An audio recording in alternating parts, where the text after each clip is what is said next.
Good morning students. Today we will study the chapter of enzymes, in which we will study the mechanism and nomenclature of enzymes. This is the part 1 of this chapter. In part 2 we will study the factors affecting the enzyme activity. Now first of all, giving the introduction of enzymes, first of all you should know the definition of enzymes.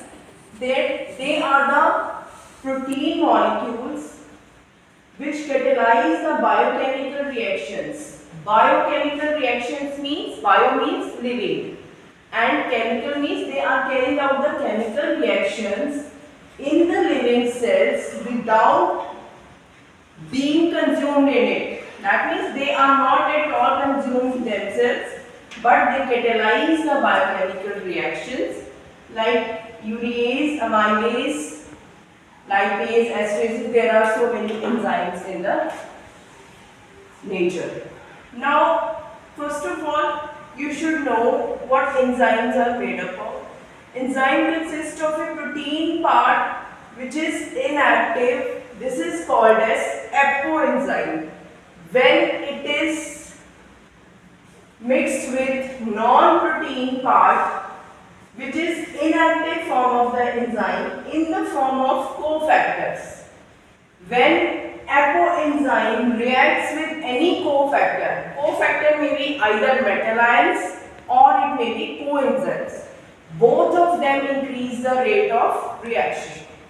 So when any apoenzyme reacts with cofactor, we get a holoenzyme, which is the active form of enzyme. This is the main basis which you should know about the enzyme. Then what is the active form is the holoenzyme. Now coming to the mechanism of action. Enzyme, they react with the substrate. Substrate means it is a kind of a like we have the LDH enzyme, that is lactate dehydrogenase. Here the substrate is lactate, but the enzyme is dehydrogenase. So that means substrate is that lactate molecule on which the enzyme acts. So similarly, in this mechanism of action, enzyme reacts with the substrate to form the enzyme substrate complex, which forms enzyme product complex, and finally enzyme is released free and we get the product in the free form. This is the mechanism of action. But for this reaction to occur, the shape of the substrate should be very similar to the enzyme. The active sites of substrate and the enzymes should match with each other according to the shape. Shape is important, so that's why we follow the lock and key hypothesis of enzyme action, in which one particular key will match the lock of that particular area. Similarly, the structure of this substrate will match the active site of this enzyme. That's why only the ES complex will be formed. If this will not match the active site of the enzyme, then there will be no formation of ES complex, no EP complex, no product will be formed. Right? So, coming to the nomenclature of enzyme. Basically, the nomenclature of enzymes is based on two types of reactions. First is, what is the type of substrate? Like I have earlier told you, here the substrate is lactate. Here we have esterases, that means esterases enzyme will act on the substrate of esters. Similarly, lipase enzyme will act on the lipids. So that is the type of substrate.